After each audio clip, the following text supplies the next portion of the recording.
It's never the loudest man she remembers, not the one who flooded her phone with texts, not the one who tried to explain his feelings too soon. It's the man who left just enough space, the man she could never quite figure out, the one whose silence wasn't emptiness, it was tension, charged, full, lingering. It's 2 a.m., her room is dark, her thoughts are not. She's scrolling, or maybe staring at the ceiling, and she thinks about you, not because of what you said, but because of what you didn't.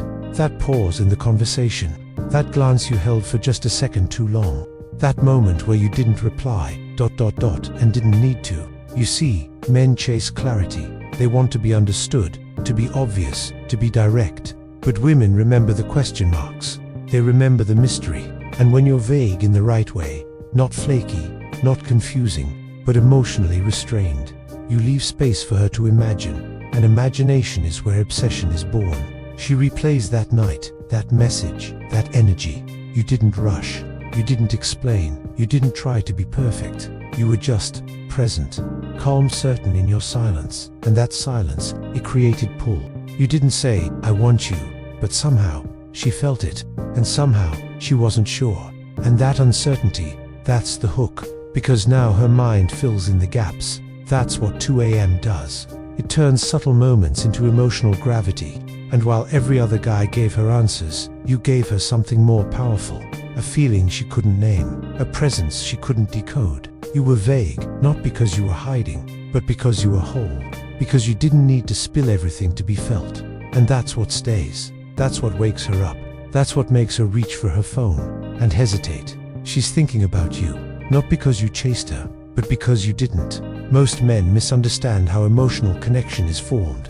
They think it's about big gestures, constant communication, reassurance on repeat. But women don't bond through noise. They bond through resonance, through subtleties, through the feeling that there's more beneath the surface. That's why a vague man, one who isn't completely accessible, who isn't rushing to define what you are, who doesn't lay out every thought he has, becomes more than interesting. He becomes haunting, in a good way. The brain can only process so much clarity before it grows bored. But mystery keeps it active, and the female mind, wired for emotional depth, layered meaning, relational nuance, doesn't want to be handed the full map.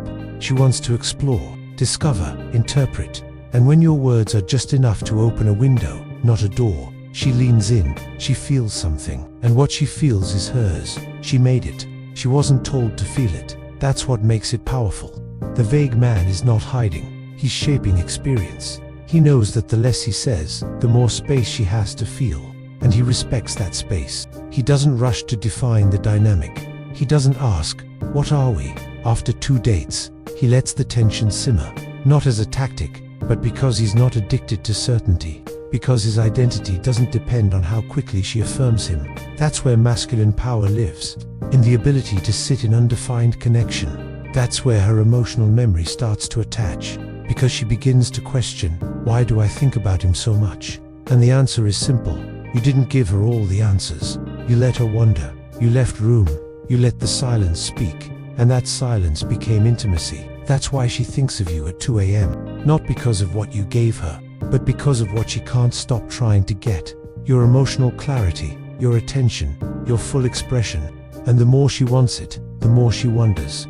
And the more she wonders, the more she remembers. Emotional self-control is not about being cold. It's about being selective. Most men talk because they're uncomfortable with stillness. They share too soon because silence feels like rejection. They confess feelings before they're ready, not because it's brave, but because they want something in return. Clarity, validation, connection. But the man she thinks about at 2 a.m., he doesn't move from need. He moves from choice. He doesn't give all of himself just because he feels something. He doesn't fear losing her attention because his worth doesn't depend on it. And that energy, she feels it. Emotional restraint, when authentic, is magnetic. It's what Nietzsche would call mastery of the self. When you no longer serve your emotions but lead them, you no longer chase outcomes, you shape them. And that's where the real attraction lives.